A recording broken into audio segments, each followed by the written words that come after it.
Sometimes I get so mad, there's no controlling me. Assalamualaikum warahmatullahi wabarakatuh.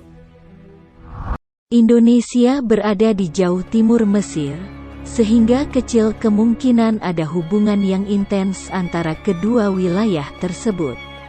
Meskipun itu memang masih banyak yang menganggap benar. Hingga muncul relief di sebuah kuil yang menceritakan kedekatan antara wilayah Indonesia dengan tanah Fir'aun itu. Dalam sejarah Mesir kuno, tercatat ada banyak wanita yang pernah memerintah sebagai seorang penguasa. Salah satunya adalah Ratu Hatshepsut. Ratu Hatshepsut memerintah pada tahun 1479 sampai 1458 sebelum Masehi. Hatshepsut dalam bahasa Mesir kuno adalah perempuan bangsawan keterkemuka, merupakan Fir'aun wanita yang kedua, yang berhasil dikonfirmasi secara historis, sekaligus menjadi salah satu penguasa perempuan yang paling sukses dalam peradaban Mesir kuno. Salah satu peninggalan Ratu Hatshepsut yang sangat terkenal adalah bangunan yang bernama Mortuary Temple of Hatshepsut, atau Kuil Hatshepsut. Di dalam kuil terdapat relief yang bercerita tentang salah satu wilayah di Indonesia, dan hubungannya dengan Fir'aun wanita ini, serta beberapa Fir'aun lainnya. Relief di dinding menceritakan tentang utusan kerajaan bersama ratu melakukan ekspedisi ke Tanah Pun. Menurut sejarah, sang ratu membawa 5 kapal penuh barang, termasuk flora dan fauna dari Tanah Pun. Orang-orang Mesir menyebut Tanah Pun sebagai Tanet Jer. Secara harfiah dapat diterjemahkan sebagai tanah dewata yang terletak di sebelah timur Mesir. Sebagai mitra dagang Mesir, Tanah Pun juga dapat merujuk pada kayu unbul yang diimpor dan digunakan dalam kuil-kuil di Mesir, dan kemenyan serta bahan wewangian lainnya. Penerus dinasti ke-18 Hatshepsut, seperti Thutmose III dan Amenhotep III juga melakukan perdagangan Mesir dengan Tanah Pun. Dan berlanjut dimulainya dinasti ke-20 sebelum berakhirnya Kerajaan Baru Mesir. Relief pada dinding tersebut juga menunjukkan ketua masyarakat Tanah Pun bernama Parehu, dan istrinya yang bernama Ati. Parehu dan istrinya menerima urusan dari Mesir.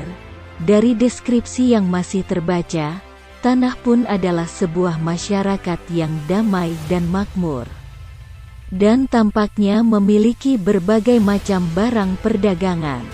Lokasi Tanah Pun sampai saat ini tidak diketahui dan selama bertahun-tahun telah diperkirakan berada di Saudi, Afrika, Somalia, Sudan atau Mediterania. Perdebatan ini lantas berlangsung di mana letak tanah atau lokasi tujuan favorit Fir'aun dan rakyat Mesir kuno berdagang. Para sejarawan telah memberi argumen masing-masing atas klaim mereka. Salah satu argumen yang populer disimpulkan dari kuil Hatshepsut adalah Deir el-Bahari. Relief itu berhasil diidentifikasi bahwa ciri masyarakat dan lokasi Tanah Pun yang ternyata sangat mirip dengan budaya masyarakat di sekitar pantai barat Sumatera bagian selatan, yang kini wilayahnya di sekitar Provinsi Bengkulu, yang didiami oleh suku Enggano. Proses pencarian Tanah Pun melibatkan banyak ilmuwan. Identifikasi temuan itu dilihat dari banyak sisi. Antara lain yang pertama adalah rumah masyarakat dekat Tanah Pun. Dari beberapa relief kuil Hatshepsut Mesir, digambarkan rumah penduduk Tanah Pun yang mirip seperti rumah tradisional suku Enggano. Rumah ini berbentuk seperti kubah, lantai datar dan berupa lingkaran. Rumah ini berjenis rumah panggung yang berada lebih dari 1 meter dari atas tanah, karena disangga oleh beberapa balok kayu sebagai pondasinya. Yang kedua adalah kemiripan hasil alam. Ada banyak pohon yang tergambar di relief, yang salah satunya pohon dengan batang langsing ini. Sekilas mirip dengan pohon pinang yang tumbuh subur di daerah tropis. Pohon pinang merupakan salah satu tumbuhan monokotil yang bergolong palem-paleman, dan sangat terkenal di Sumatera. Pohon kemenyan juga banyak digambarkan pada relief di kuil. Kemenyan menjadi barang yang mewah karena biasa digunakan untuk ritual keagamaan. Lalu ada juga pohon eboni pada relief. Pohon eboni ini kemudian dimanfaatkan kayunya yang berstruktur halus untuk dijadikan hiasan. Keterangan ini juga dituliskan pada buku Erdo Adoneville 1898. Pohon ini disebut hapni yang umumnya diterjemahkan sebagai eboni. Yang ketiga, lokasi tanah pun. Tanah pun dalam bahasa Mesir diucapkan puene, atau puene yang mirip dengan kata pekan. Pekan dalam bahasa Melayu berarti pasar atau daerah perdagangan. Kita mengenal daerah di Sumatera yang diawali dengan kata pekan, seperti Pekanbaru, Pekan Labuhan, Pekan Perigi. Yang keempat adalah persamaan kosakata. Beberapa persamaan kosakata di Sumatera memiliki persamaan kosakata bahasa Mesir kuno, khususnya suku Renjang, yang merupakan salah satu suku bangsa yang tertua di Sumatera. Yang kelima adalah aksesoris di tubuh. Terlihat di beberapa sosok memakai pengikat di kepala, yang digambarkan dalam kuil tersebut sebagai bangsa pun. Ikat kepala tersebut tampak mirip seperti ikat kepala tradisional suku Enggano. Masyarakat Enggano juga sering membawa golok atau pisau yang kadang diselipkan di pinggang.